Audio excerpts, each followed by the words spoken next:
मेरे पास हाल ही में एक सवाल आया।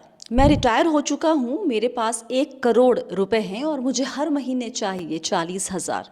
क्या मैं पूरा पैसा डेट म्यूचुअल फंड में डाल दूँ और वहाँ से SWP कर लूँ? SWP का मतलब है सिस्टमेटिक विथड्रॉल प्लान। सुनने में सिंपल लगता है ना? और बहुत सारे लोग यही सोचते हैं, पैसा डेट म्यूचुअल फंड में डाल दो और हर महीने SWP के जरिए कुछ ना कुछ रकम निकालते रहो। ईजी वे है, लेकिन रिस्क भी है। डेट फंड्स जो होते हैं वो इंटरेस्ट रेट और क्रेडिट रिस्क से प्रभावित होते हैं।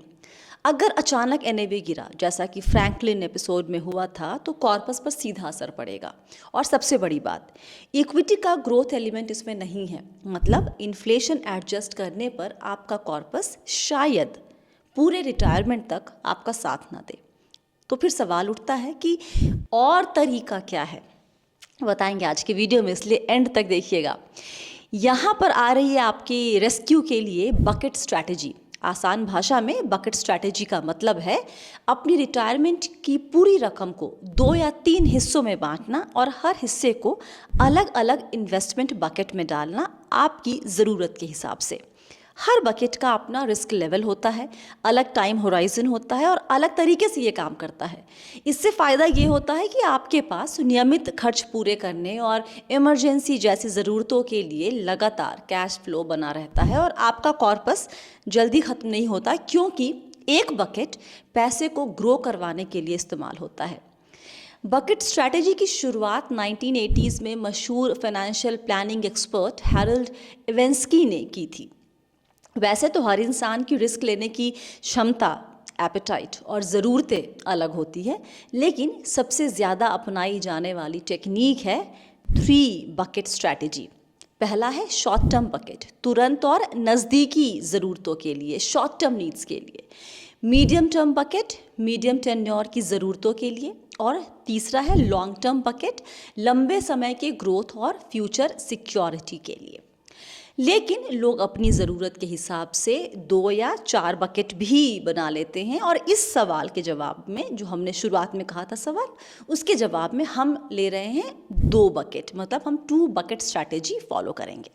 इतनी दफ़ा बकेट बकेट कर रहे हैं तो एक किस्सा याद आ रहा है। जब हम लोग गया में थे तो हम लोग हमेशा रेंट वाले घर पे रहे और हर मकान मालिक, और काफ़ी कम से कम 5-6 घर में रहे होंगे रेंट पे, तो और हर मकान मालिक के बीच में एक चीज़ कॉमन थी। जब भी उनको अपनी नाराज़गी जतानी होती थी तो वो ना पानी बंद कर देते थे रेंटर के घर का। तो हम लोग तीनों भाई बहन फिर बकेट, बाल्टी लेकर कभी इस पड़ोसी के यहाँ, कभी उस पड़ोसी के यहाँ, वहाँ से पानी लेकर घर में आते थे। और एक घर में मुझे याद है कि पीछे चापाकल था रोड पे ही, तो चापाकल मतलब हैंड पंप, तो हम लोग वहाँ जाते थे, वहाँ से पानी ले लेके बाल्टी में और फिर घर पे आते थे इस्तेमाल के लिए। एंड नाउ आई वंडर कि लोग ऐसा क्यों करते थे कि भाई किसी के यहाँ का पानी रोक कर आपको कौन सी खुशी मिलती थी, पता नहीं। बट एनीवे, आगे बढ़ते हैं अपनी बकेट स्ट्रैटेजी पर। तो हमारी बकेट स्ट्रैटेजी में हमने लिया है 2 बकेट। बकेट 1 में हम डालेंगे करीब 9.5 लाख रुपए, यानी कॉर्पस का लगभग 10%। इसे ultra short term debt fund या फिर लिक्विड फंड में हम रखेंगे। यही आपके अगले 24 महीने का खर्च कवर करेगा। हर महीने के 40,000 इसी से निकालना है। बकेट 2 में क्या रहेगा? बकेट 2 में रहेगा बाकी का पैसा, करीब 90 लाख रुपए, यानी कि कॉर्पस का लगभग 90%। इसे डाइवर्सिफाइड इक्विटी म्यूचुअल फंड्स में इन्वेस्ट करना है, जैसे कि लार्ज कैप हो गया, मल्टी कैप हो सकता है, फ्लेक्सी कैप हो सकता है। यहाँ पर हम बैलेंस्ड एडवांटेज फंड का भी इस्तेमाल कर सकते हैं। इस बकेट का काम होगा लॉन्ग टर्म ग्रोथ और बकेट 1 को रिफिल करना। मैकेनिज्म बहुत ही सिंपल है।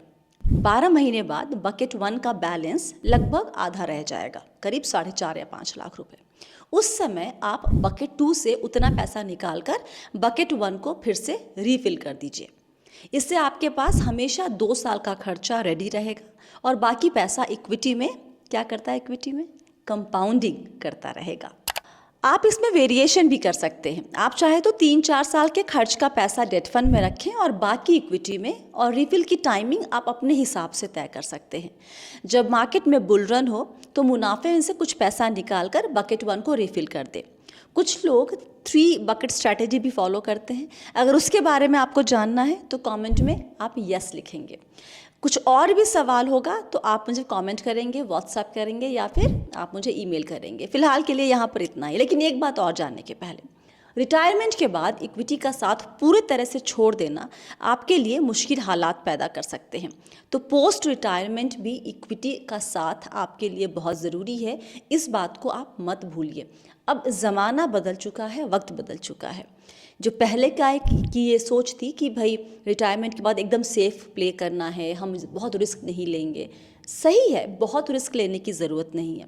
पर इस तरीके से बकेट स्ट्रैटेजी अगर आप फॉलो करेंगे तो बहुत ज़्यादा रिस्क लिए बगैर अपने कॉर्पस को लंबे वक्त तक आप चला सकते हैं। वो कॉर्पस लंबे वक्त तक आपका रिटायरमेंट में साथ दे सकता है, राइट।